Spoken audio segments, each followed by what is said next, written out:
예, 네가 오죽 못났으면 우리 아들이 밖으로 돌겠니? 거울 좀 봐라. 48이면 여자로서 끝난 거야. 바람 피우는 아들 편을 들며 제 가슴에 대못을 박는 시어머니. 20년 뒷바라지하며 헌신한 대가는 너무나 가혹했습니다.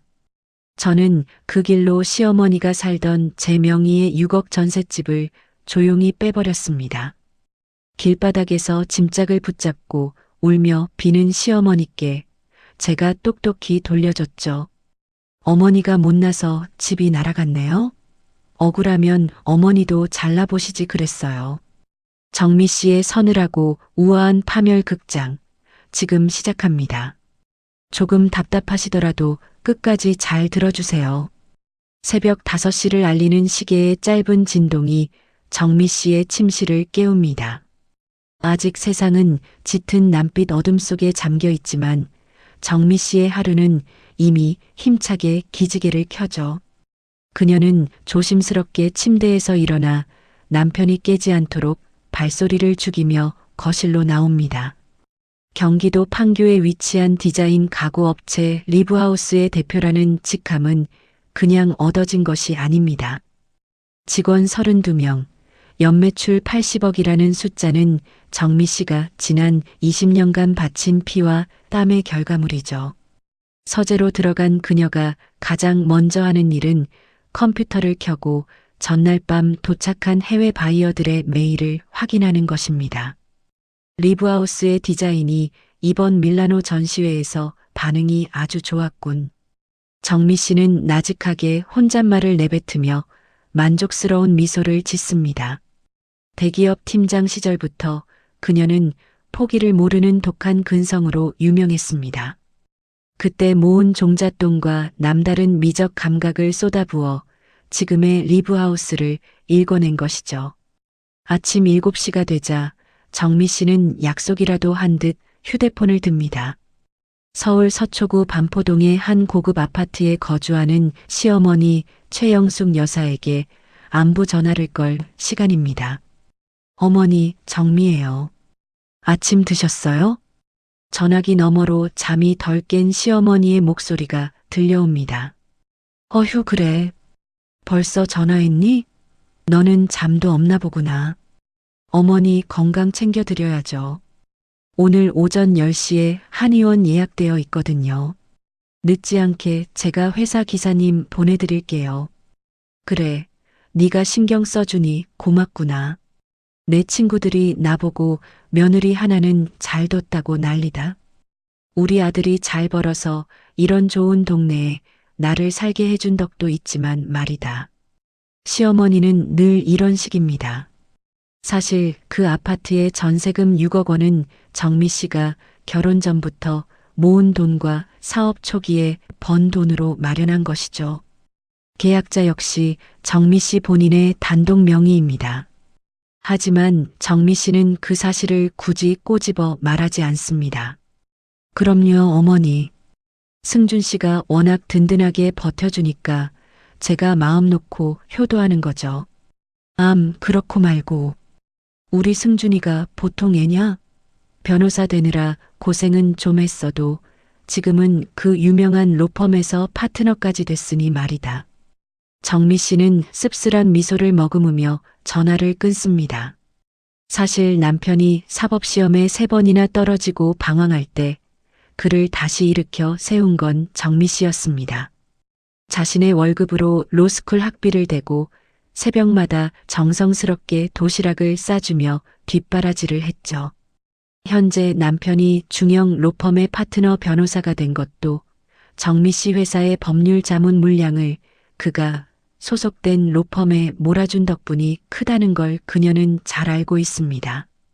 남편이 부스스한 얼굴로 방에서 나옵니다. 여보, 벌써 일어났어? 왜 이렇게 부지런해? 일이 좀 많아서. 여보, 오늘 아침은 가볍게 샐러드랑 토스트 준비했는데 괜찮지? 응, 자기가 해주는 건 다 좋지. 역시 우리 정미가 최고라니까. 남편은 정미 씨의 어깨를 가볍게 주무르며 상냥하게 말합니다. 정미 씨는 남편 앞에서도 항상 당신 덕분이라는 말을 입에 달고 삽니다. 20년 동안 그녀는 완벽한 며느리였고 헌신적인 아내였으며 유능한 워킹맘이었습니다. 가정의 평화를 위해 자신의 공을 앞세우지 않는 것이 미덕이라 믿었으니까요. 하지만 식탁에 마주 앉은 정미 씨의 눈가에는 최근 짙은 그늘이 드리워져 있습니다. 얼마 전 우연히 확인한 남편의 카드 명세서가 머릿속을 떠나지 않기 때문입니다. 운동이라곤 질색하던 사람이 필라테스 스튜디오 결제를 한 달에 8번이나 했다니. 정미 씨는 애써 의심을 누르며 토스트를 한 입 베어 뭅니다. 게다가 며칠 전 새벽 2시 남편의 휴대폰이 짧게 진동하며 불이 들어왔던 순간이 기억납니다. 잠결에 본 남편은 다급하게 휴대폰을 뒤집어 숨겼었죠. 정미 씨는 아직 아무것도 확인하지 않았습니다. 진실을 마주하는 순간 자신이 쌓아 올린 이 완벽한 일상이 무너져 내릴 것만 같아 두려웠기 때문입니다. 여보, 오늘 퇴근 늦어? 저녁 같이 먹을 수 있을까? 오늘 거래처 미팅이 있어서 좀 늦을 것 같아. 먼저 자고 있어. 남편은 눈도 마주치지 않은 채 커피를 들이켜고 서둘러 집을 나섭니다. 정미 씨는 남편의 뒷모습을 바라보며 말할 수 없는 공허함을 느낍니다. 오전 내내 회사에서 회의를 하고 오후에는 거래처 미팅을 위해 강남으로 향했습니다. 성공적인 미팅을 마치고 회사로 돌아가는 길, 정미 씨의 눈에 익숙한 차량 번호판이 들어옵니다. 강남의 한적한 골목에 위치한 신축 오피스텔 주차장 입구였습니다. 저거 승준 씨 차 아닌가? 정미 씨는 무언가에 홀린 듯 차를 갓길에 세우고 주차장으로 들어갔습니다. 지하 1층 한 구석에 남편의 검은색 세단이 조용히 서 있었습니다. 로펌에서 한창 회의 중이라던 시간에 남편의 차가 왜 이곳에 있는 걸까요? 정미 씨는 떨리는 손으로 남편의 차 유리창 안을 들여다보았습니다. 운전석은 비어 있었지만 조수석 시트 위에는 낯선 핑크색 가방 하나가 놓여 있었습니다. 그것은 운동복과 필라테스 용품이 들어갈 법한 세련된 가방이었습니다. 정미 씨의 심장이 바닥으로 뚝 떨어지는 기분이 듭니다. 그녀는 한참 동안 그 자리에 서서 핑크색 가방을 멍하니 바라보았습니다. 주차장의 서늘한 공기가 그녀의 온몸을 파고 들어옵니다. 정미 씨는 가방을 쥔 손을 꽉 맞잡으며 떨림을 억제하려 애씁니다. 완벽하다고 믿었던 그녀의 하루가, 아니, 그녀의 20년 세월이 조금씩 균열을 일으키기 시작한 순간이었습니다. 강남의 그 오피스텔 주차장에서 돌아온 밤, 정미 씨는 단 한숨도 잠을 이룰 수 없었습니다. 옆자리에서 들려오는 남편의 고른 숨소리가 마치 날카로운 칼날이 되어 가슴을 비집고 들어오는 것 같았죠. 어둠 속에서 천장을 바라보며 정미 씨는 수만 번을 되뇌었습니다. 아닐 거야. 그저 우연일 거야. 하지만 조수석에 놓여 있던 그 핑크색 가방은 환영처럼 눈앞을 떠나지 않았습니다. 다음 날 오전 정미 씨는 떨리는 손으로 오래된 연락처 하나를 찾아냈습니다. 대기업 시절 같은 팀에서 동고동락했던 동기이자 지금은 민간탐 정업체를 운영하고 있는 박선영 씨였습니다. 정미 씨는 카페 구석진 자리에 앉아 박선영 씨의 번호를 눌렀습니다. 선영 씨, 나야. 정미. 어머, 정미 씨. 이게 대체 얼마만이니? 웬일로 전화를 다 하고. 박선영 씨의 밝은 목소리에 정미 씨는 목이 메어 잠시 말을 잇지 못했습니다.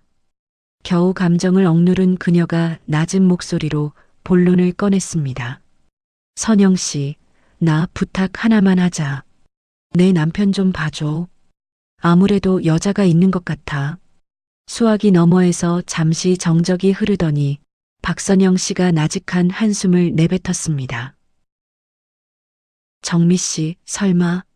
그럴 리가 없잖아. 너희 남편, 너한테 얼마나 지극정성인데.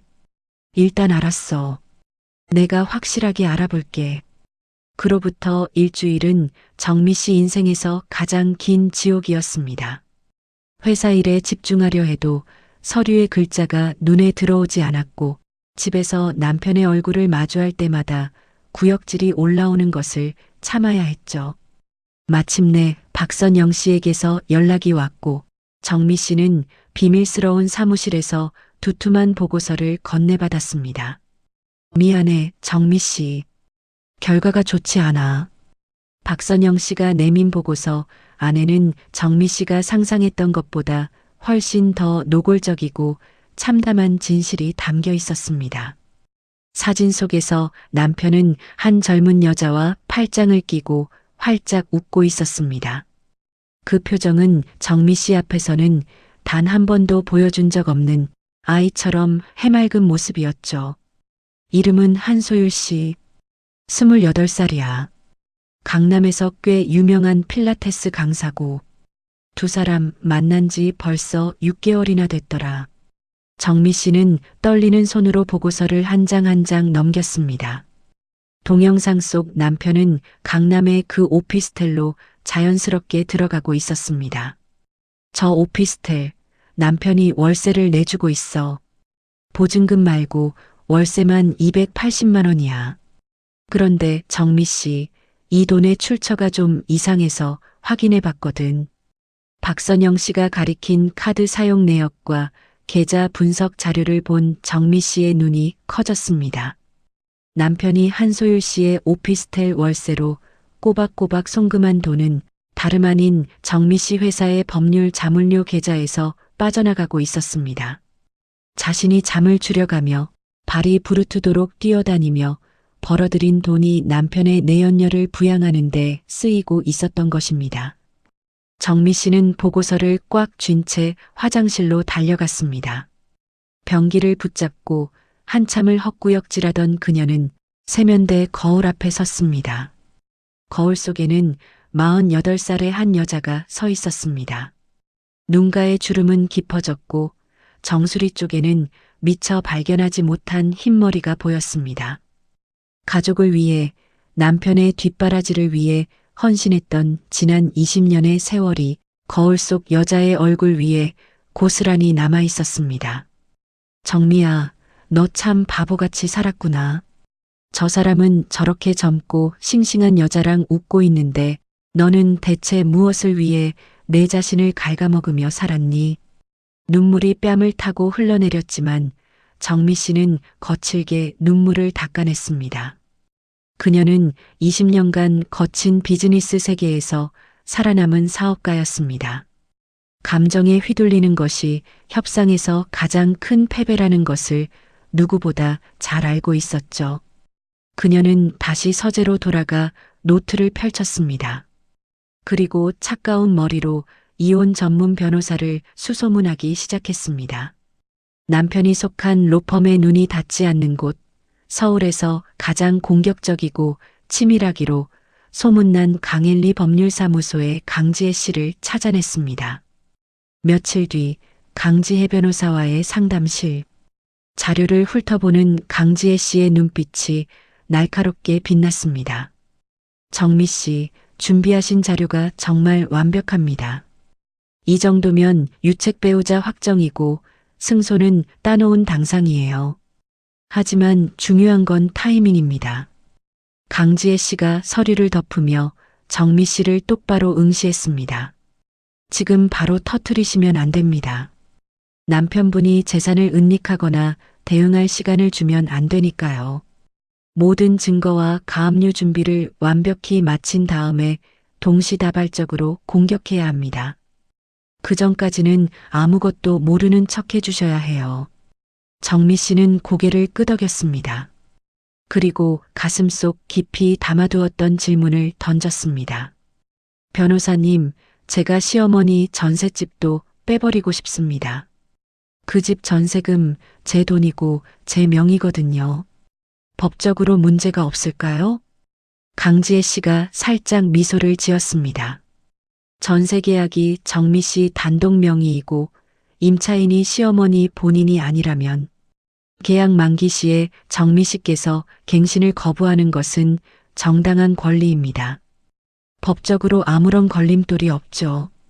그 말을 듣는 순간 정미 씨의 눈빛에서 슬픔의 그림자가 완전히 사라졌습니다. 그 자리를 채운 것은 시리도록 차가운 이성과 계산이었습니다. 상담을 마치고 나온 정미 씨는 박선영 씨에게 전화를 걸었습니다. 선영 씨, 추가 조사를 좀 해줘.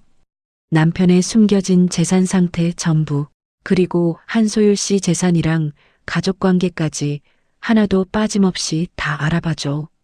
전화를 끄는 정미 씨는 바로 다음 번호를 눌렀습니다. 시어머니 최영숙 씨였습니다. 목소리는 평소보다 더 나긋나긋하고 다정했습니다. 어머니, 저예요. 잘 지내셨죠? 이번 주말에 제가 찾아뵐게요. 어머니께 드릴 말씀이 좀 있어서요. 네, 그럼 그때 뵐게요. 통화를 마친 정미 씨의 입가에 서늘한 미소가 번졌습니다. 그녀는 이제 더 이상 배신감에 몸을 떠는 연약한 아내가 아니었습니다. 자신의 삶을 송두리째 뒤흔든 대가를 어떻게 치르게 할지 그녀의 머릿속에는 이미 거대한 설계도가 그려지기 시작했습니다. 화창한 주말 오후였습니다. 창밖의 햇살은 눈이 시릴 정도로 눈부셨지만 반포동 시어머니 댁으로 향하는 정미 씨의 마음은 납덩이를 매단 듯 무겁기만 했죠.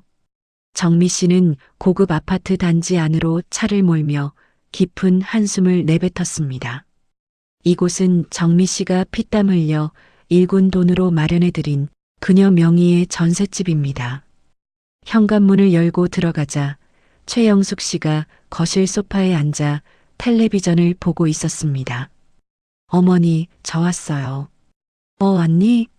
주말인데 쉬지 않고 웬일이냐? 최영숙 씨는 정미 씨를 반기기보다 귀찮다는 듯 눈길도 주지 않은 채 대답했습니다. 정미 씨는 미리 준비해온 과일 바구니를 식탁에 내려놓으며 최영숙 씨의 맞은편에 앉았습니다. 사실 정미 씨는 이미 남편의 외도를 알고 있었고 복수의 칼날도 갈고 있었죠. 하지만 오늘 이 자리에 온 것은 일종의 전략적 하소연이었습니다. 20년을 모신 시어머니였습니다. 비록 무뚝뚝하고 이기적인 분이었지만 그래도 며느리의 고통을 조금이라도 헤아려 준다면 시어머니의 노후만큼은 지켜주고 싶다는 마지막 정이 남아 있었던 것입니다. 어머니, 사실은 드릴 말씀이 있어서 왔어요. 정미 씨는 목소리를 가늘게 떨며 눈시울을 붉혔습니다. 진심이 절반이었고 최영숙 씨의 본심을 떠보기 위한 연기가 절반이었죠. 왜 그러니? 무슨 일이길래 얼굴이 그 모양이야? 최영숙 씨가 그제야 텔레비전을 끄고 정미 씨를 쳐다보았습니다. 어머니, 사실은 남편이 승준 씨가 다른 여자를 만나고 있는 것 같아요. 제가 확실한 증거도 봤거든요. 정미 씨는 고개를 떨구며 어깨를 들썩였습니다. 며느리가 이런 충격적인 사실을 고백하면 최영숙 씨가 같이 분노해주거나 미안해할 줄 알았습니다. 최소한 내가 내 아들 따끔하게 혼내 말하는 빈말이라도 기대했죠. 하지만 돌아온 최영숙 씨의 반응은 정미 씨의 마지막 기대마저 처참하게 짓밟아 버렸습니다. 최영숙 씨는 깊은 한숨을 내쉬더니 오히려 귀찮다는 듯 고개를 절레절레 흔들었습니다. 예, 나는 진작에 그럴 줄 알았다. 정미 씨는 자신의 귀를 의심하며 고개를 들었습니다. 네, 어머니, 그게 무슨 말씀이세요? 너도 거울 좀 봐라. 48이면 여자로서 끝난 거 아니니? 밖에서 돈 번답시고 기만세졌지. 남편한테는 매력 없는 나무 토막 같은데 승준이가 오죽했겠어? 생각을 해봐라. 남자가 집에서 숨을 쉴 수가 있어야지. 최영숙 씨의 말은 날카로운 송곳이 되어 정미 씨의 가슴을 사정없이 찔러댔습니다. 정미 씨의 손이 무릎 위에서 파르르 떨리기 시작했습니다. 그러나 최영숙 씨는 멈추지 않았습니다. 오히려 신이 난 듯 잔인한 말들을 쏟아내기 시작했죠. 네가 좀 이뻐 보이게 꾸미고 다니면 안 되니? 돈은 그렇게 많이 번다면서 왜 내 남편 관리는 못해? 성형이라도 좀 해라.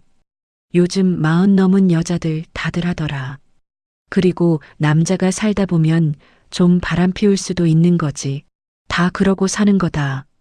네가 꾹 참고 넘어가면 되는 걸 괜히 이렇게 일 키우면 너만 손해야. 이혼이라도 할 거니? 애비 앞길 망치려고 작정했어? 정미 씨는 숨이 막혀왔습니다.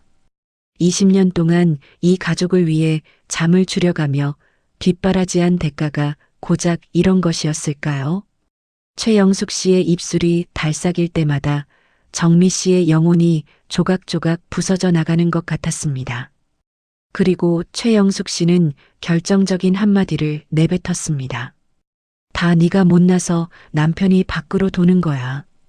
밥을 잘하든 남편 눈에 이뻐 보이든 해야지. 우리 승준이가 바깥에서 얼마나 스트레스 받겠니? 네가 집에서 남편을 편하게 해줬으면 이런 일이 있었겠어? 그러니까 다 내 탓이다. 그 순간이었습니다. 정미 씨의 마음속에서 무언가가 툭 하고 끊어지는 소리가 들렸습니다.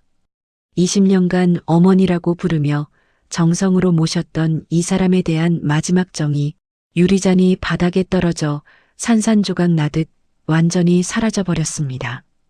그녀의 눈동자에서 눈물이 마르고 그 자리에 시리도록 차가운 냉기가 서리기 시작했죠. 정미 씨는 아무 대답 없이 조용히 자리에서 일어났습니다. 뺨을 타고 흐르던 눈물을 닦을 생각조차 하지 않았습니다. 최영숙 씨가 등 뒤에서 소리치는 것이 들려왔습니다.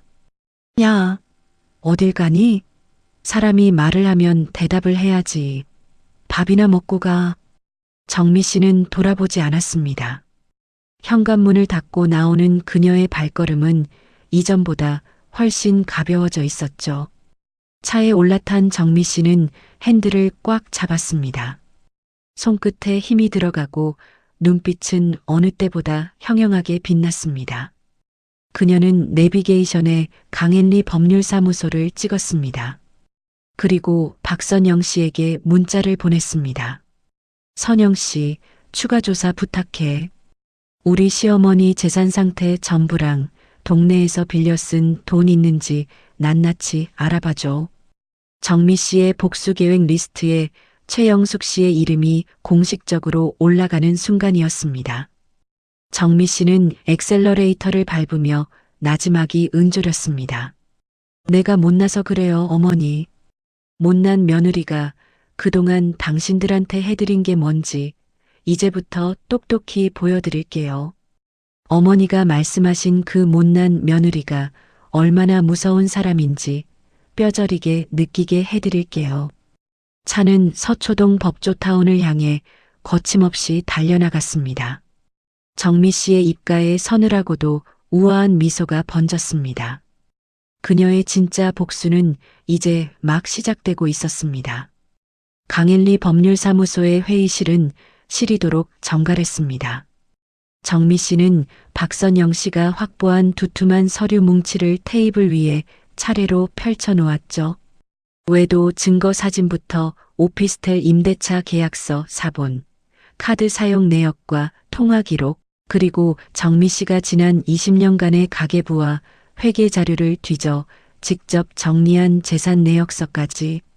테이블 위에는 한 남자의 배신과 한 여자의 피눈물 나는 헌신이 극명하게 대비되어 놓여 있었습니다. 자료를 하나하나 넘겨보던 강지혜 씨가 나직한 감탄사를 내뱉었습니다. 정미 씨, 이 정도면 제가 지금까지 맡았던 이혼 케이스 중에 가장 완벽한 증거들이에요. 그동안 사업을 하면서 배운 게 있어요. 숫자와 기록은 거짓말을 하지 않는다는 거죠. 정미 씨는 차분한 목소리로 대답했습니다. 강지혜 씨는 정미 씨가 정리해온 재산 현황을 꼼꼼히 살폈습니다. 정미 씨는 결혼 전 대기업 시절부터 모은 종잣돈과 리브하우스를 운영하며 얻은 수익으로 상당한 자산을 일궈냈죠. 판교 사옥 빌딩은 정미 씨 단독 명의였고 리브하우스의 법인 지분 100% 역시 정미 씨의 소유였습니다. 시어머니가 거주하는 반포 아파트 전세금 6억 원 또한 정미 씨가 단독 명의로 계약한 재산이었죠. 반면 남편의 자산은 초라하기 그지없었습니다. 로펌의 지분 일부와 본인 명의의 예금이 전부였는데 그마저도 최근 6개월 동안 한소율 씨에게 상당 부분 흘러들어간 상태였습니다. 부부 공동 명의로 된 분당 아파트조차 매입 자금의 70%는 정미 씨의 주머니에서 나왔죠. 강지혜 씨가 펜을 내려놓으며 전략을 제시하기 시작했습니다. 정미 씨의 혼전 재산과 특유 재산은 원칙적으로 재산 분할 대상이 아닙니다. 남편은 명백한 유책 배우자이니 위자료 청구가 가능하고 상간녀 한소율 씨에게도 별도의 위자료 청구를 진행할 겁니다. 다만 가장 중요한 건 타이밍입니다. 정미 씨는 강지혜 씨의 눈을 똑바로 응시했습니다. 타이밍이라 하심은 언제를 말씀하시는 건가요? 지금 당장 이혼 소장을 보내면 남편분이 재산을 빼돌릴 시간을 주게 됩니다. 그러니 앞으로 딱 2달 동안은 아무것도 모르는 척 평소와 똑같이 지내주세요. 그 사이에 저희는 남편의 모든 재산을 낱낱이 파악해서 동시에 가압류를 걸 준비를 마칠 겁니다. 정미 씨는 고개를 끄덕였습니다. 강지혜 씨의 목소리는 점점 더 단호해졌습니다. 둘째로 시어머니 전세 계약 만기가 3개월 뒤더군요. 갱신 거부 통보는 보통 6개월 전부터 가능하지만 이미 시점이 지났으니 만기 도래 시점에 맞춰 계약을 종료하겠다고 집주인과 미리 조율하겠습니다. 정미 씨가 임차인이니 정미 씨의 의사만으로 전세 계약을 끝내는 건 정당한 권리입니다. 알겠습니다. 그렇게 해주세요. 셋째는 남편의 로펌 입지입니다. 현재 리브하우스가 남편 로펌에 연간 1억 2천만 원 규모의 법률 자문을 맡기고 있죠. 이 계약을 조용히 다른 로펌으로 이전하겠습니다. 남편분이 로펌 내에서 실적으로 압박받게 만드는 거죠. 정미 씨의 입가에 서늘한 미소가 번졌습니다. 마지막으로 강지혜 씨는 상간녀 한소율 씨에 대한 위자료 소송도 동시에 준비하겠다고 덧붙였죠. 회의가 막바지에 다다랐을 때 정미 씨가 문득 생각난 듯 입을 열었습니다. 변호사님, 저 한 가지만 더 부탁드릴 게 있어요. 우리 시어머니가 동네 계모임에서 빌린 돈이 1,500만 원 정도 있거든요. 그동안 제가 효도하는 셈 치고 대신 갚아주고 있었는데 이것도 이제 딱 끊으려고요. 강지혜 씨가 고개를 끄덕이며 확신에 찬 목소리로 답했습니다. 물론입니다. 정미 씨가 시어머니의 개인적인 채무를 대신 변제해줄 법적 의무는 어디에도 없습니다. 그냥 오늘부터 멈추시면 됩니다. 정미 씨의 눈이 차갑게 빛났습니다. 복수는 단순히 화를 내고 소리를 지르는 것이 아니었습니다. 그녀가 20년간 몸담아온 비즈니스의 세계처럼 복수 역시 치밀한 시스템과 법의 테두리 안에서 이루어져야 한다는 것을 그녀는 잘 알고 있었죠. 감정은 억누르고 철저하게 이성으로 무장한 설계도가 완성되었습니다. 회의실을 나서기 전 정미 씨는 가방을 챙기며 강지혜 씨에게 마지막으로 말했습니다. 제가 앞으로 2달 동안 세상에서 제일 다정한 아내이자 며느리가 되어줄 거예요. 두 사람 모두 제가 아무것도 모른다고 믿게 만들 겁니다. 힘든 시간이 되겠지만 잘 버텨주세요, 정미 씨. 정미 씨는 사무실 문고리를 잡으며 나직하게 응조렸습니다. 그 2달이 끝나고 나면 그때 진짜 제 얼굴을 보여드릴 겁니다. 어머니와 남편이 한 번도 본 적 없는 진짜 저의 모습을요. 건물을 나서는 정미 씨의 위로 서울의 차가운 밤 공기가 쏟아졌습니다. 하지만 그녀의 심장은 그 어느 때보다 뜨겁게 그리고 고요하게 뛰고 있었습니다. 정미 씨는 이제부터 시작될 2달간의 시간을 황금빛 가면 기간이라고 이름 붙였습니다. 겉으로는 누구보다 화려하고 눈부신 평화를 연기하겠지만 그 가면 뒤에는 서슬퍼런 칼날을 숨기고 있었죠. 복수는 가장 따뜻하고 다정한 모습으로 다가가야 가장 깊은 곳을 찌를 수 있다는 것을 정미 씨는 잘 알고 있었습니다. 그날 저녁 정미 씨는 평소보다 일찍 퇴근해 남편이 가장 좋아하는 갈비찜을 준비했습니다. 현관문 소리가 들리고 남편이 들어오자 정미 씨는 앞치마를 두른 채 환한 미소로 그를 맞이했죠. 어머, 여보 왔어? 고생 많았지? 남편은 의아한 듯 눈을 동그랗게 뜨며 정미 씨를 바라보았습니다. 여보, 오늘 무슨 날이야? 웬 진수성찬이야? 여보, 생각해보니까 내가 그동안 사업한다는 핑계로 당신한테 너무 신경을 못 썼더라고. 미안해. 나 이제 반성 많이 했어. 앞으로는 집안일도 오빠 챙기는 것도 더 신경 쓸게. 자, 어서 씻고 나와서 갈비찜 좀 먹어봐. 남편은 처음엔 당황한 기색이 역력했지만 이내 정미 씨의 다정함에 경계심을 풀었습니다. 아니야, 자기도 힘들 텐데 뭘 그래도 자기가 이렇게 챙겨주니까 기분은 좋네. 역시 우리 정미가 최고야. 남편은 정미 씨의 어깨를 감싸 안으며 만족스러운 듯 웃었습니다. 심지어 정미 씨에게 아주 잠깐 미안한 기색을 보이기도 했지만 그뿐이었습니다. 남편의 외도는 멈추지 않았고 오피스텔에서의 미래는 더 대담해졌죠. 하지만 정미 씨는 그 방심을 놓치지 않았습니다. 남편이 샤워하러 들어간 사이 정미 씨는 미리 파악해둔 남편의 휴대폰 패턴을 조심스럽게 풀었습니다. 그리고 미리 섭외해둔 포렌식 업체의 원격 백업 프로그램을 실행했죠. 상간녀 한소율 씨와의 은밀한 카카오톡 대화들이 정미 씨의 외장하드로 고스란히 옮겨졌습니다. 자기야, 마누라한테 들킬 일 없어. 걔는 그냥 회사 일밖에 모르는 여자야. 요즘 갑자기 잘해주는데 그냥 미안해서 저러는 거니까 걱정 마. 휴대폰 화면 속 남편의 메시지를 읽는 순간 정미 씨의 손톱이 손바닥 살을 파고들었습니다. 피가 맺힐 정도로 꽉 쥐었지만 그녀는 비명조차 지르지 않았습니다. 오직 시리도록 차가운 분노만이 그녀의 온몸을 휘감았죠. 시어머니 최영숙 씨에게는 더욱 극진한 공세를 펼쳤습니다. 명절도 아닌데 최상급 한우 세트를 보내고 거실에는 최고급 안마의자를 새로 들여놓아 주었습니다. 그리고 대망의 선물 300만 원짜리 명품 가방을 들고 시어머니 댁을 방문했죠. 어머니, 지난번에 제가 생각이 참 짧았어요. 어머니 말씀이 다 맞아요. 제가 좀 더 여자답게 살고 남편도 잘 보필했어야 했는데 이 가방 어머니 들고 다니시라고 사왔어요. 이제 제가 정말 잘할게요. 최영숙 씨의 입꼬리가 귀에 걸렸습니다. 그녀는 가방을 이리저리 살펴보며 콧대를 높였죠. 오냐, 그래.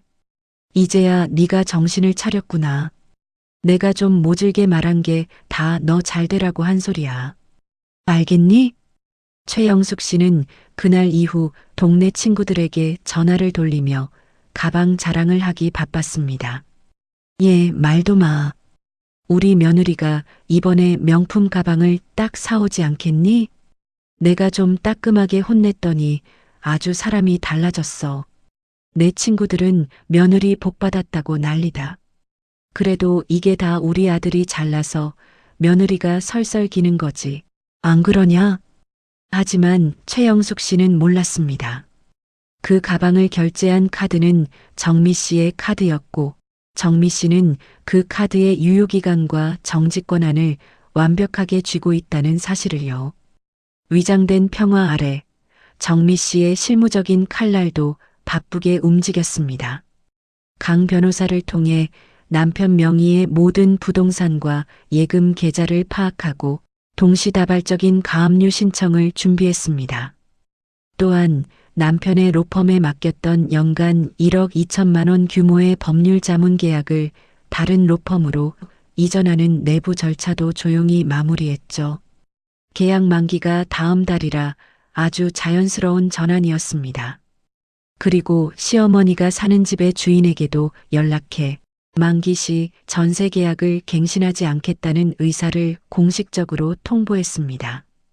모든 것이 완벽하게 진행되고 있었지만 단 한 사람 대학생인 딸 서연이에게만큼은 사실을 숨길 수 없었습니다.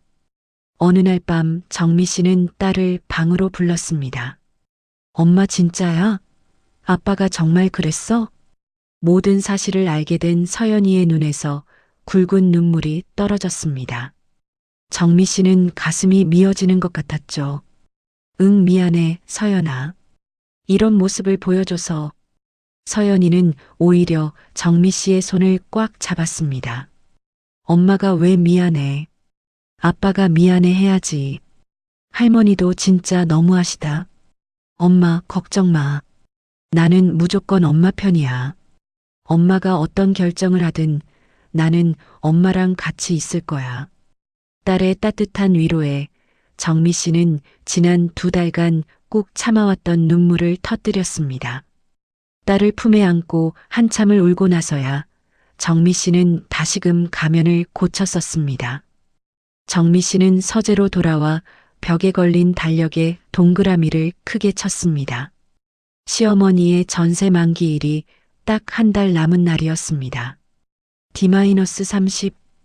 그녀는 비밀 노트를 펼쳐 마지막 문장을 적어 넣었습니다.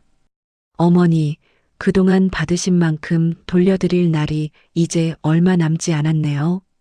제가 얼마나 못난 며느리인지 똑똑히 확인하게 되실 거예요. 정미 씨의 입가에 서늘한 미소가 번졌습니다. 폭풍전야의 고요함이 거실을 가득 채우고 있었습니다.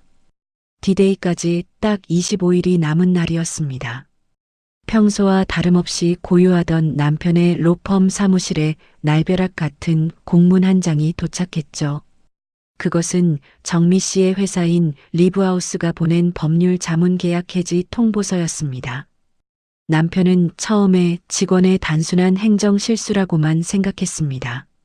하지만 로펌 대표의 호출이 떨어지자 남편의 얼굴은 순식간에 흙빛으로 변하고 말았죠. 자네, 이게 대체 어떻게 된 일인가? 로펌 대표는 책상을 탁 치며 서류를 내밀었습니다. 리브하우스가 우리랑 계약을 끊었어. 연간 1억 2천만 원짜리 물량이 한꺼번에 날아간 거라고. 자네 와이프 회사 아니었나?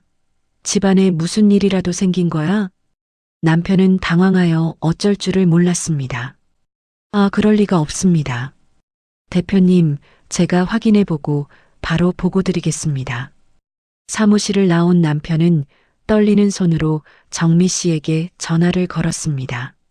정미 씨는 회의 중이라며 한참 뒤에야 태연한 목소리로 전화를 받았죠. 여보. 왜? 무슨 일 있어? 정미야.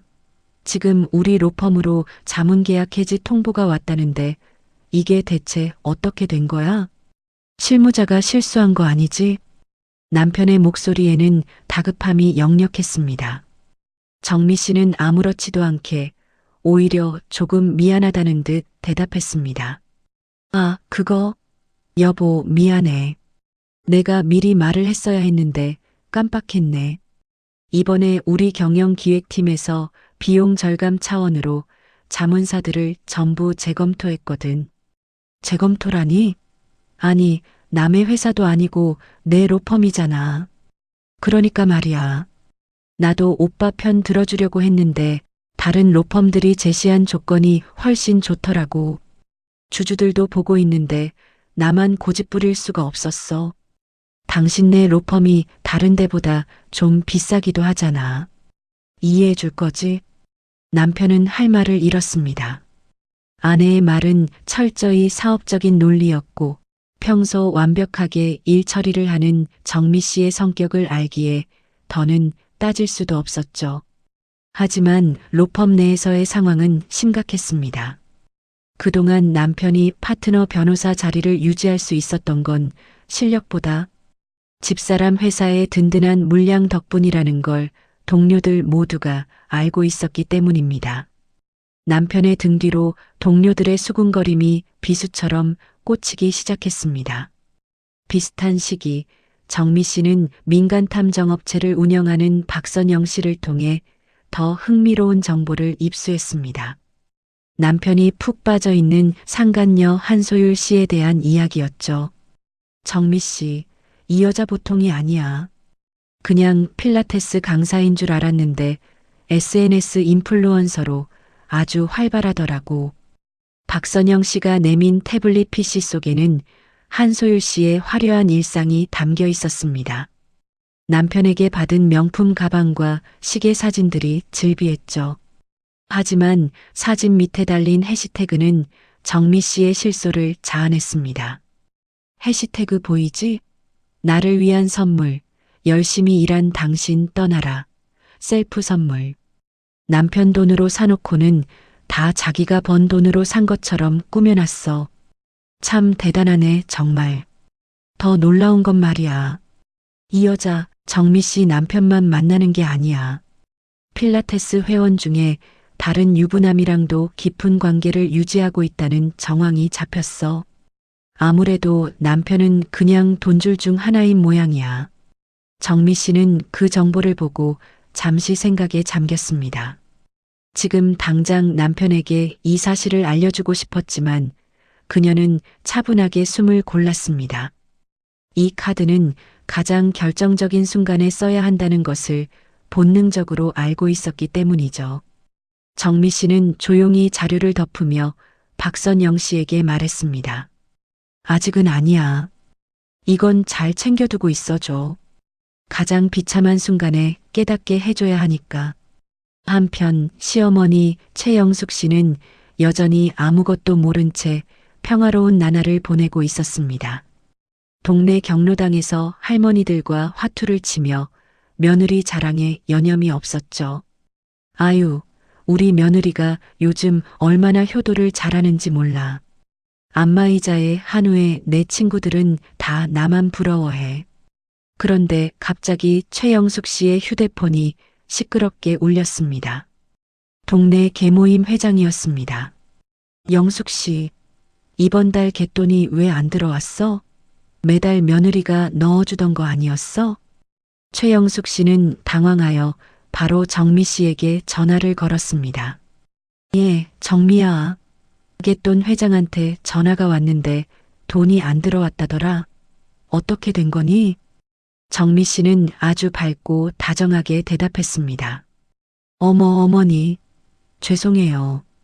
이번 달에 우리 회사에서 설비 투자를 좀 크게 했더니 자금 사정이 잠깐 빠듯해졌네요. 제가 다음 달에는 꼭 챙겨서 넣을게요. 어머니, 잠깐만 기다려 주실 수 있죠?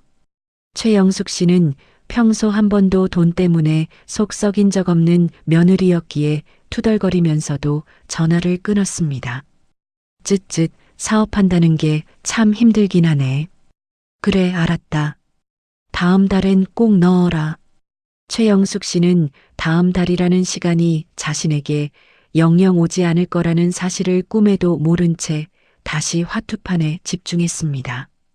그날 밤 남편이 어두운 표정으로 늦게 귀가했습니다. 거실 소파에 앉아있던 정미 씨는 무릎 위에 서류 몇 장을 올려두고 검토하고 있었죠. 여보 왔어? 오늘 많이 힘들었지? 남편은 맥없이 가방을 내려놓으며 정미 씨 옆에 앉았습니다. 로펌 분위기가 좀 안 좋네. 근데 여보, 당신 지금 뭐 보고 있어? 남편이 무심코 정미 씨의 무릎 위 서류로 손을 뻗었습니다. 정미 씨는 아주 자연스럽고 우아하게 서류를 덮어 가방에 넣으며 미소 지었습니다. 아, 이거 회사 경영 관련 서류야. 별거 아니야, 여보. 피곤할 텐데 어서 가서 씻어. 남편은 의심 없이 욕실로 향했습니다. 정미 씨는 남편의 뒷모습을 바라보며 가방 속 서류를 다시 한번 매만졌습니다. 그것은 강 변호사가 보내온 이혼 소장의 초안이었습니다. 정미 씨의 입가에 차가운 달빛 같은 미소가 어렸습니다. 바벨탑에 생긴 작은 균열이 거대한 붕괴로 이어질 시간은 이제 머지 않았습니다. 드디어 약속된 심판의 날, 전세 계약 만기일의 아침이 밝았습니다. 서초구 반포동의 고급 아파트 안에서는 웃음소리가 끊이지 않았죠. 최영숙 씨는 오늘을 위해 며칠 전부터 동네 친구 4명을 초대해 호화로운 점심 모임을 준비했습니다. 식탁 위에는 정미 씨가 보내준 최상급 한우가 구워지고 있었고, 거실 한복판에는 정미 씨가 사준 명품 가방이 보란 듯이 놓여 있었습니다. 어머, 영숙 씨. 가방이 정말 영롱하다. 이거 요즘 구하기도 힘들다던데? 친구 한 명이 부러운 듯 가방을 매만지자 최영숙 씨는 짐짓 아무렇지도 않은 척 어깨를 으쓱했습니다. 그거 우리 며느리가 내 생각해서 사온 거야. 내가 지난번에 좀 따끔하게 혼을 냈더니 아주 정신을 차렸더라고. 최영숙 씨는 와인 잔을 가볍게 흔들며 득이양양하게 말을 이어갔습니다. 내가 우리 아들 하나는 정말 잘 키웠잖니. 승준이가 로펌에서 얼마나 잘 나가는지 이런 데서 나를 살게 해주는 것만 봐도 알지. 며느리? 며느리는 뭐 우리 아들 복이지. 잘난 남편 만났으니 이만큼 누리고 사는 거 아니겠어? 친구들은 부러움 섞인 한숨을 내쉬며 고개를 끄덕였습니다. 최영숙 씨의 허영심이 정점에 달해 있던 바로 그 순간 고요한 집안의 날카로운 초인종 소리가 울려 퍼졌습니다. 누구지? 과일 배달 왔나? 최영숙 씨는 가벼운 발걸음으로 문을 열었습니다. 하지만 문 앞에 서 있는 사람들을 본 순간 그녀의 얼굴에서 웃음기가 순식간에 사라졌습니다. 그곳에는 차가운 검은색 코트에 선글라스를 낀 정미 씨가 서 있었습니다. 그녀의 뒤로는 낯선 정장 차림의 남성 2명과 파란색 조끼를 입은 이삿짐 센터 직원 4명이 버티고 서 있었죠. 정민이, 네가 이 시간에 웬일이니? 그리고 이 사람들은 다 뭐야? 정미 씨는 대답 대신 옆에 서 있던 남성에게 눈짓을 보냈습니다. 법원에서 나온 집행관이 무표정한 얼굴로 서류를 내밀었습니다.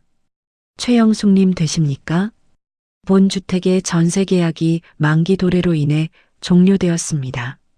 임차인 이정미님의 전세 보증금 반환 및 명도 요청에 따라 오늘자로 강제 집행 및 명도 절차를 진행하겠습니다. 거실에 앉아있던 친구들이 어리둥절한 표정으로 현관 쪽으로 몰려나왔습니다. 최영숙 씨는 떨리는 목소리로 소리를 질렀습니다. 이게 무슨 소리야? 명도라니? 누가 나더러 나가라는 거야? 정미야, 너 이게 다 뭐야? 정미 씨가 천천히 선글라스를 벗었습니다. 그녀의 눈동자에는 20년 동안 어머니라고 부르며 고개를 숙이던 그 온순한 며느리는 없었습니다. 오직 냉철한 사업가이자 배신당한 여자의 서늘한 눈빛만이 남아 있었죠. 어머니, 이 집 전세금 6억 원. 제 돈인 거 아시죠?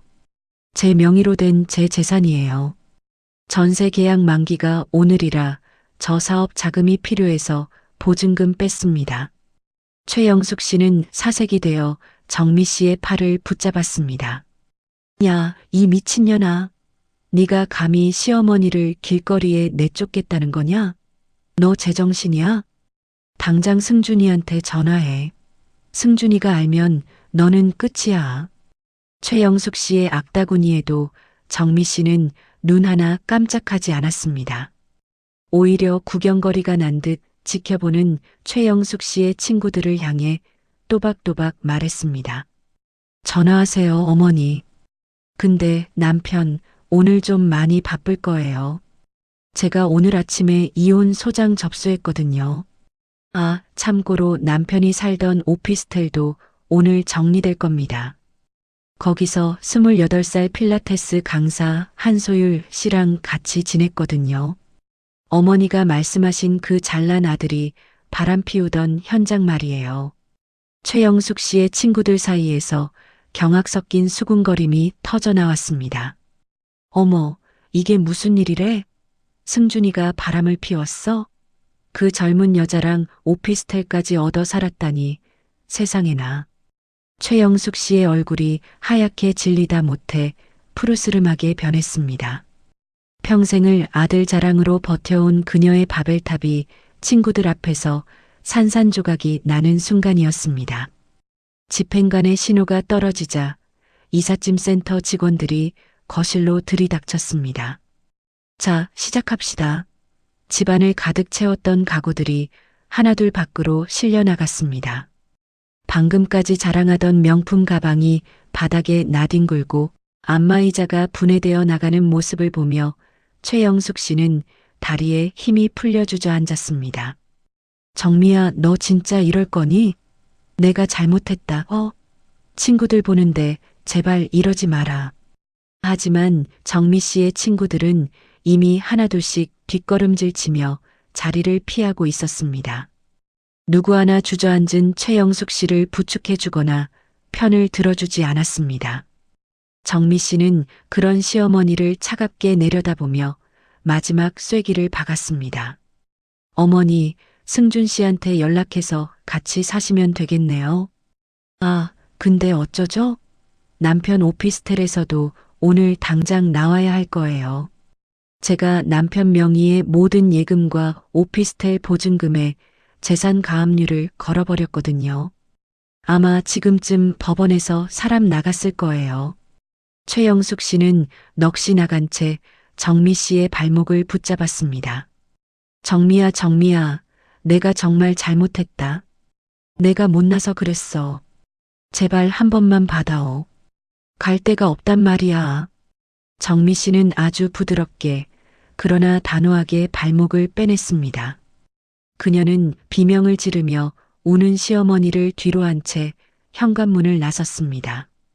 엘리베이터를 타고 내려와 차에 올라탄 정미 씨는 핸들을 잡았습니다. 잠시 후 그녀는 떨리는 손으로 강 변호사에게 전화를 걸었습니다. 변호사님, 1단계 완료됐습니다. 2단계 진행해 주세요. 수화기 너머로 강 변호사의 차분한 목소리가 들려왔습니다. 이혼 소장 접수 완료되었습니다. 상간녀 한소율 씨에 대한 위자료 소송과 남편분의 모든 자산에 대한 가압류 신청도 오늘자로 모두 끝났습니다. 이제 시작입니다. 정미 씨. 정미 씨는 전화를 끊고 조용히 눈을 감았습니다. 핸들을 잡은 두 손이 걷잡을 수 없이 떨려왔습니다. 20년이라는 긴 세월이 눈앞을 스쳐 지나갔죠. 하지만 신기하게도 눈물은 단 한 방울도 나오지 않았습니다. 그녀는 깊은 숨을 들이마신 뒤 엑셀러레이터를 밟았습니다. 어머니라고 믿었던 사람과 남편이라고 믿었던 사람을 한꺼번에 도려낸 그녀의 가장 길고도 짧았던 심판의 날이 저물어가고 있었습니다. 정미 씨가 던진 폭탄은 단 한 발이 아니었습니다. 그것은 정교하게 설계된 연쇄 폭발이었고 그 파편은 남편과 시어머니의 일상을 처참하게 조각내기 시작했죠. 남편의 로펌 사무실 책상 위에는 두툼한 노란 봉투 하나가 도착해 있었습니다. 떨리는 손으로 봉투를 뜯은 남편의 눈앞에 이혼 소장이라는 네 글자가 선명하게 박혔습니다. 그 안에는 지난 몇 달간의 외도 행적들이 날짜별, 시간별로 낱낱이 기록되어 있었죠. 함께 첨부된 사진 속 자신의 모습은 낯설 만큼 비겁해 보였습니다. 하지만 재난은 거기서 끝나지 않았습니다. 법조계라는 바닥은 생각보다 훨씬 좁고 냉정했습니다. 파트너 변호사가 외도로 이혼 소송을 당했다는 소문은 삽시간에 로펌 전체로 퍼져나갔죠. 복도를 지나갈 때마다 느껴지는 동료들의 싸늘한 시선과 비웃음 섞인 수군거림은 남편의 숨을 막히게 했습니다. 이봐, 승준 변호사. 잠시 내 방으로 좀 오지. 로펌 대표의 호출은 평소보다 훨씬 차가웠습니다. 리브하우스 계약도 날아갔고 이런 지저분한 스캔들까지 터지면 우리 로펌 이미지는 어떡하나. 자니가 알아서 거취를 결정해주게. 이게 내 마지막 배려야. 사실상의 해고 통보였습니다.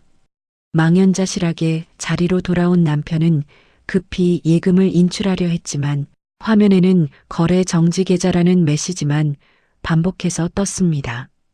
정미 씨가 신청한 재산 가압류가 승인되어 모든 돈줄이 막혀버린 것이죠. 그때 상간녀 한소율 씨로부터 다급한 전화가 걸려왔습니다. 오빠, 나 지금 소송장 받았어. 위자료 2천만 원 청구라니 이게 뭐야? 문제없게 정리한다며. 소율아, 잠깐만 나 지금 상황이 너무 안 좋아. 계좌도 막히고 로펌에서도. 뭐? 변호사라면서 자기 앞가림도 못해? 한소율 씨의 날카로운 목소리가 귀를 찔렀습니다. 그런데 바로 그 순간 승준의 메일함으로 익명의 메일 한 통이 도착했습니다. 그 안에는 정미 씨가 보낸 마지막 비수가 들어 있었죠. 박선영 씨가 확보했던 한소율 씨가 다른 유부남과 미래를 즐기는 사진과 메시지들이었습니다. 남편은 배신감에 몸을 떨었습니다. 정미 씨를 배신하고 선택한 사랑이 결국 자신을 돈줄로만 여기던 가짜였다는 사실에 치가 떨렸죠. 그가 따져 묻기도 전에 한소율 씨는 먼저 선수를 쳤습니다. 오빠 미안한데 나 이거 감당 못해. 소송까지 걸리게 하는 남자를 내가 왜 만나? 우리 여기까지 하자. 연락하지 마. 전화는 차갑게 끊겼습니다. 가압류가 걸린 오피스텔에서는 당장 짐을 빼야 했죠.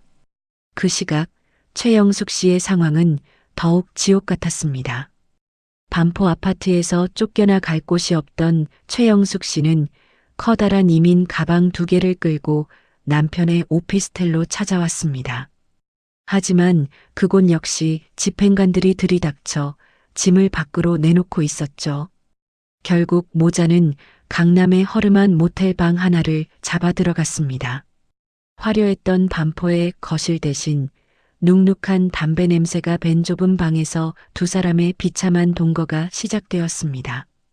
야, 이 못된 놈아. 네가 바람을 피워서 이 지경이 된 거 아니냐? 내가 널 어떻게 키웠는데 내 노후를 이렇게 망쳐. 최영숙 씨가 아들의 가슴을 주먹으로 치며 오열했습니다. 평소라면 묵묵히 들었을 남편도 이번에는 폭발하고 말았습니다. 엄마가 정미한테 뭐라고 했어? 네가 못나서 남편이 밖으로 도는 거다라고 했지? 엄마가 그때 정미 편 한 번만 들어줬어도 정미가 이렇게까지 독하게 나오지는 않았을 거야. 뭐라고? 지금 이게 다 내 탓이라는 거야? 그래. 엄마가 며느리 귀한 줄 모르고 막말하는 바람에 내 앞길까지 다 막힌 거라고. 엄마가 못나서 집이 날아간 거란 말이야. 세상에서 제일 잘난 아들과 대단한 어머니였던 두 사람은 서로에게 가장 잔인한 화살을 쏘아대며 찢겨나갔습니다. 서로를 의지해야 할 유일한 혈육이 서로에게 가장 큰 고통이 된 셈이죠. 같은 시각 정미 씨는 분당 아파트에서 딸 서연이와 마주 앉아 있었습니다. 식탁 위에는 따뜻한 된장찌개와 정갈한 밑반찬들이 놓여 있었죠. 소란스러운 모텔 방과는 대조적으로 집안은 고요하고 평온했습니다. 엄마, 괜찮아?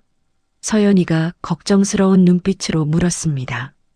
정미는 숟가락을 내려놓고 딸의 손을 가만히 잡았습니다. 괜찮진 않아.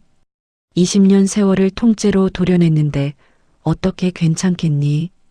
가슴 한구석이 텅 빈 것 같아. 정미 씨의 눈가에 잠시 이슬이 맺혔지만 그녀는 곧게 허리를 폈습니다.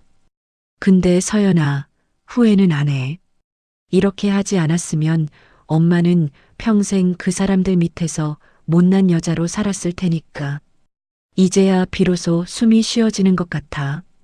응, 엄마. 잘했어. 내가 있잖아. 서연이의 지지에 정미 씨는 희미한 미소를 지었습니다. 식사를 마치고 거실로 나온 정미 씨의 휴대폰이 쉴 새 없이 진동하기 시작했습니다. 최영숙 씨로부터 부재중 전화 27통, 남편으로부터 부재중 전화 14통, 그리고 제발 한 번만 만나달라 죽을 죄를 지었다는 구걸 섞인 문자 메시지들이 쏟아졌습니다. 정미 씨는 휴대폰을 뒤집어 소파 위에 놓았습니다. 아직 전화를 받을 때가 아니었습니다. 그들이 겪어야 할 지옥은 이제 겨우 시작이었으니까요. 정미 씨는 창밖의 야경을 바라보며 깊은 숨을 들이마셨습니다. 오직 자신과 딸만을 위한 가장 조용한 밤이 깊어가고 있었습니다. 서초동 아파트에서 쫓겨난 지 어느덧 2주일이라는 시간이 흘렀습니다. 최영숙 씨의 삶은 그야말로 지옥 그 자체였죠. 좁고 눅눅한 모텔방에서의 생활은 칠순을 넘긴 노인에게 가혹하기만 했습니다. 매일 아침 눈을 뜨면 날아오는 것은 계모임 회장의 빚 독촉 전화와 한때 아들 잘 뒀다며 부러워하던 동네 친구들의 싸늘한 수군거림 뿐이었습니다. 영숙이네 아들이 바람피워서 며느리한테 쫓겨났다며? 그러게 말이야. 평소에 며느리를 그렇게 잡더니 꼴 좋게 됐네. 시장에만 나가도 등 뒤로 꽂히는 비수 같은 말들에 최영숙 씨의 자존심은 이미 바닥까지 내려앉았습니다. 결국 그녀는 마지막 남은 자존심마저 내던지기로 결심했습니다. 정미 씨의 회사 리브하우스의 화려한 사옥 로비에 최영 씨가 나타났습니다. 헝클어진 머리에 초라한 옷차림을 한 그녀는 로비 소파에 멍하니 앉아 정미 씨를 기다렸죠. 어머, 저 할머니 누구야? 우리 대표님 시어머니 아니셔? 맞는 것 같은데 왜 저렇게 초라해지셨대? 지나가는 직원들의 수군거림이 최영숙 씨의 귓가를 때렸지만 그녀는 고개를 숙인 채 아무 말도 할 수 없었습니다. 잠시 후 단정하고 우아한 정장 차림의 정미 씨가 로비로 내려왔습니다. 정미 씨는 굳은 표정으로 최영숙 씨를 바라보더니 조용히 회의실로 그녀를 안내했습니다. 회의실 문이 닫히자마자 최영숙 씨는 갑자기 정미 씨 앞에 무릎을 꿇었습니다. 70대 초반의 마른 몸이 차가운 대리석 바닥에 털썩 소리를 내며 닿았죠. 정미야, 아니 애미야. 내가 잘못했다. 내가 정말 죽을 죄를 지었어. 정미 씨는 당황한 기색을 숨기며 그녀를 내려다보았습니다. 어머니, 이게 뭐 하시는 거예요? 일어나세요. 아니, 못 일어난다. 네가 용서해주기 전까지는 절대로 못 일어나. 우리 아들이 잘못한 건 내가 100번 1000번 인정하마. 하지만 제발 우리 아들 앞길만큼은 망치지 말아다오. 로펌에서도 쫓겨나고 앞길이 막막하다는데 애미인 내가 무릎이라도 꿇어야지 어쩌겠니. 제발 한 번만 받아오. 응? 최영숙 씨는 정미 씨의 바짓가랑이를 붙잡으며 오열했습니다. 20년 동안 어머니라고 부르며 모셨던 노인의 눈물에 정미 씨의 가슴 한쪽이 저릿하게 아파왔습니다. 그녀도 사람이기에 함께 보낸 세월의 무게에 마음이 흔들리는 것은 어쩔 수 없었죠. 하지만 그 찰나의 흔들림을 잡아세운 것은 과거의 서늘한 기억이었습니다. 40대 후반이면 여자로서 끝난 거 아니니? 다 네가 못나서 남편이 밖으로 도는 거야. 최영숙 씨가 뱉었던 잔인한 말들이 환청처럼 정미 씨의 귓가를 맴돌았습니다. 정미 씨는 깊은 숨을 내뱉으며 떨리는 목소리로 입을 열었습니다. 어머니, 일어나시라고 했어요. 최영숙 씨가 신락 같은 희망을 품은 눈으로 고개를 들었습니다. 하지만 정미 씨의 눈동자는 그 어느 때보다 차갑게 빛나고 있었습니다. 어머니, 기억나세요? 네가 못나서 남편이 밖으로 도는 거다. 어머니가 제 가슴에 대못을 박으며 하신 말씀 말이에요. 최영숙 씨의 표정이 순식간에 얼어붙었습니다.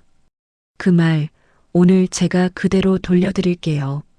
어머니가 못나서, 자식 교육 잘못 시켜서, 며느리 귀한 줄 몰라서 이 집이 날아간 거예요. 남편 탓도 아니고 제 탓도 아니에요. 바로 어머니가 못나서 벌어진 일이라고요. 최영숙 씨는 충격받은 듯 입을 벌린 채 아무 말도 하지 못했습니다. 지난 20년 동안 제가 어머니께 해드린 게 뭔지 아세요? 반포 아파트 전세금 6억, 매달 드린 생활비 200만 원, 매주 보내드린 한의원비에 동네 계모임 빚까지 다 합치면 제가 어머니께 쏟아부은 돈만 10억이 넘어요. 그런데 어머니가 그 긴 시간 동안 저한테 해주신 건 도대체 뭐예요? 네가 못나서 여자로서 끝물이다. 남편 관리를 못한다. 비참한 독설뿐이었잖아요. 최영숙 씨는 바닥에 엎드려 어깨를 들썩이며 소리내어 울기 시작했습니다. 하지만 정미 씨의 냉정한 선언은 멈추지 않았습니다. 그리고 어머니, 40대 후반이 여자 끝물이라고 하셨죠? 저 이번에 이혼하고 나면 제 회사 연매출 80억이에요. 제 이름으로 된 빌딩이 있고 저를 믿고 따르는 직원이 32명이나 돼요. 끝물이라는 단어는요, 평생 제 등에 붙어서 숟가락 얹어놓고 살았던 분이 하실 말씀은 아니에요. 안 그래요? 회의실 안에는 정미 씨의 단호한 목소리와 최영숙 씨의 흐느낌만이 가득 찼습니다. 남편 앞길이 그렇게 걱정되시면요. 남편이 그렇게 좋아하던 그 젊고 예쁜 필라테스 강사한테 가서 빌어보세요. 아, 그 여자는 남편 말고도 다른 유부남들 만나느라 바쁘다던데 거기 가서 방 한 칸만 내달라고 무릎 꿇어보시라고요. 최영숙 씨는 이제 비명조차 지르지 못한 채 바닥을 긁으며 통곡했습니다. 정미 씨는 차갑게 일어서서 가방을 챙겼습니다. 어머니, 저 원래 정 많은 사람인 거 아시죠? 어머니가 그때 그 말만 안 하셨어도 남편이랑 이혼을 해도 어머니 전셋집만큼은 제가 끝까지 책임졌을 거예요. 하지만 어머니가 먼저 저를 버리셨잖아요. 아들이 바람 피우는데 제 탓을 하며 제 인격을 짓밟으셨잖아요. 그러니까 이건 제가 하는 복수가 아니라 어머니가 스스로 자초하신 일입니다. 정미 씨는 뒤도 돌아보지 않고 회의실 문을 향해 걸어갔습니다. 문을 열기 직전 그녀는 잠시 멈춰서서 마지막 한마디를 덧붙였습니다. 어머니, 그래도 드릴 말씀은 하나 있어요. 서초구청간에 가시면 임대 아파트 신청을 할 수 있어요. 신청에 필요한 서류는 제가 비서를 통해 안내해 드릴게요. 그 정도가 제가 20년 인연에 대해 지킬 수 있는 마지막 예의니까요. 정미 씨의 눈가에 뜨거운 기운이 서렸지만 그녀는 절대로 뒤를 돌아보지 않았습니다. 4억 옥상으로 올라간 정미 씨는 차가운 바람을 맞으며 하늘을 올려다보았습니다. 매서운 바람이 뺨을 스쳤지만 이상하게도 마음은 한없이 가벼웠죠. 20년 동안 어깨를 짓누르던 무거운 짐을 내려놓은 기분이었습니다. 가벼움과 동시에 밀려오는 묵직한 공허함. 정미 씨는 그 묘한 감정을 가만히 음미하며 길게 숨을 내뱉었습니다. 드디어 그녀의 인생에서 가장 길었던 겨울이 끝나가고 있었습니다.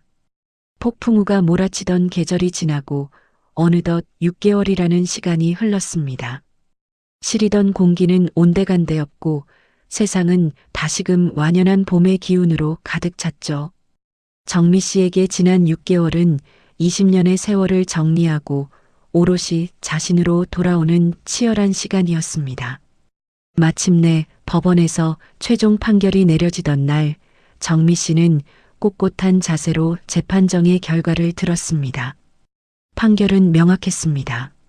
남편이었던 승준 씨는 명백한 유책 배우자로 판명되어 위자료 5천만 원 지급 명령을 받았죠. 정미 씨가 가장 공들였던 재산 분할에서도 승소했습니다. 결혼 전부터 일궈온 그녀의 혼전 재산과 특유 재산은 분할 대상에서 완전히 제외되었습니다. 부부 공동 명의였던 분당 아파트 역시 정미 씨의 압도적인 기여도가 인정되어 그녀의 소유로 돌아왔습니다. 상간녀였던 한소율 씨에게도 위자료 2천만 원 판결이 내려졌죠. 법원을 나서는 정미 씨의 어깨 위로 따스한 햇살이 쏟아졌습니다. 반면 남편은 초라한 모습으로 법원 뒷문을 빠져나갔습니다. 그는 로펌에서 권고사직을 당한 후 변두리에 작은 개인 사무실을 차렸지만 업계의 시선은 싸늘하기만 했습니다. 신용은 바닥으로 떨어졌고 한때 파트너 변호사로 누리던 영광은 흔적도 없이 사라졌죠. 최영숙 씨는 결국 정미 씨가 안내해 준 대로 서초구의 한 임대 아파트에 둥지를 틀었습니다. 복수는 서슬퍼랬지만 정미 씨는 70대 노인을 차마 길바닥에 버려둘 수는 없었습니다. 직접 마주하지는 않았지만 비서를 통해 임대 아파트 신청 서류 작성을 꼼꼼히 도와주었죠. 그것이 인간으로서 그리고 한때 가족이었던 사람에 대해 정미 씨가 지킨 마지막 선이었습니다. 정미 씨의 회사 리브하우스는 이혼 후 오히려 날개를 단 듯 성장했습니다. 가정사에 쏟던 에너지를 오로지 사업에만 집중한 결과였죠. 염원하던 일본 시장 진출이 성공적으로 성사되었고 브랜드의 가치는 나날이 치솟았습니다. 어느 경제 전문지와의 인터뷰에서 정미 씨는 담담하게 말했습니다. 제 인생에서 가장 뼈아픈 투자 실패는 결혼이었습니다. 하지만 그 실패를 딛고 깨달은 가장 큰 투자 성공은 결국 저 자신이었습니다. 그 인터뷰는 많은 여성 독자들에게 커다란 울림을 주었습니다. 회사로 돌아온 어느 날 정미 씨의 책상 위에 구불구불한 글씨로 적힌 편지 한 통이 놓여 있었습니다. 최영숙 씨가 보낸 편지였습니다. 정미야, 시어미가 잘못했다. 네가 우리 집에 온 이후로 네가 해준 것밖에 없는데 나는 그걸 미처 몰랐구나. 내 눈엔 아들만 보이고 며느리는 보이지 않았어. 네가 베풀어준 그 많은 것들을 이제야 하나하나 세어보니 정말 끝이 없더라. 미안하다. 용서해달라는 염치 없는 말은 못하겠고 그냥 정말 미안하다는 말만 하마. 부디 건강해라. 정미 씨는 그 편지를 읽고 창밖을 보며 한참을 앉아 있었습니다. 용서가 되느냐고 묻는다면 여전히 고개를 젓게 됩니다. 그녀가 받은 상처는 종이 한 장에 씻길 만큼 가벼운 것이 아니었으니까요. 하지만 정미 씨는 그 편지를 찢어버리지 않았습니다. 조용히 접어 책상 서랍 깊숙한 곳에 넣어두었죠. 미움조차 삶의 한 조각으로 품기로 한 것입니다. 딸 서연 씨는 이제 정미 씨의 가장 든든한 조력자가 되었습니다. 대학을 졸업한 서연 씨는 리브하우스의 인턴으로 입사해 정미 씨의 뒤를 밟기 시작했죠. 엄마, 이 가구 배치가 이번 시즌 핵심 맞지? 응, 우리 딸. 역시 감각이 남다르네. 정미 씨는 회사에서 딸을 엄격하면서도 다정하게 가르쳤습니다. 엄마, 나 진짜 열심히 배울 거야. 나도 엄마처럼 멋진 경영자가 될 거니까. 아니, 나중엔 엄마보다 더 잘 나갈 거야. 각오해. 서연이의 당찬 포부에 정미 씨는 환하게 웃으며 딸의 머리를 쓰다듬어 주었습니다. 두 모녀의 웃음소리가 사무실에 가득 찼습니다. 어느 늦은 오후 정미 씨는 완공된 새 시즌 쇼룸을 점검하기 위해 나섰습니다. 이번 컬렉션의 테마는 바로 두 번째 봄이었습니다. 모진 겨울을 견디고 기어코 꽃을 피워낸 나무처럼 상처를 딛고 일어선 사람들이 스스로를 보듬을 수 있는 따뜻한 공간을 디자인했죠. 쇼룸을 둘러보던 서연 씨가 다가와 물었습니다. 엄마, 궁금한 게 있어. 이 컬렉션 이름을 왜 하필 두 번째 봄이라고 지었어? 정미 씨는 창밖으로 보이는 흐드러진 벚꽃을 바라보며 미소 지었습니다. 48배 모든 것을 잃었다고 생각했던 여자. 누군가는 인생의 끝물이라며 비웃었지만 그녀는 결코 무너지지 않았습니다. 지금 그녀는 자신의 이름으로 세운 건물에서 직접 만든 가구들에 둘러싸여 가장 아름답게 빛나고 있었습니다. 서연아, 사람에게 봄이 평생 한 번만 온다고 생각하니? 보통은 그렇게 생각하지 않아? 정미 씨가 천천히 고개를 저었습니다. 아니야. 첫 번째 봄은 누구나 맞이하는 자연스러운 계절이지만 두 번째 봄은 조금 다르단다. 그건 매서운 추위와 눈보라를 버텨낸 사람에게만 주어지는 선물 같은 거야. 정미 씨는 쇼룸의 메인 조명을 하나씩 켰습니다. 따스하고 부드러운 빛이 공간을 가득 채우자 차가웠던 가구들이 온기를 머금기 시작했습니다. 첫 번째 봄은 그냥 기다리면 오지만 두 번째 봄은 스스로 만드는 거란다. 엄마는 이제야 진짜 내 계절을 만난 것 같아. 정미 씨는 확신에 찬 목소리로 덧붙였습니다. 나는 내 봄을 나 스스로 직접 만들었거든. 조명 아래 서 있는 정미 씨의 얼굴에 세상에서 가장 눈부신 미소가 피어올랐습니다. 긴 어둠을 뚫고 나온 그녀의 인생에 이제 결코 지지 않을 찬란한 두 번째 봄이 시작되고 있었습니다.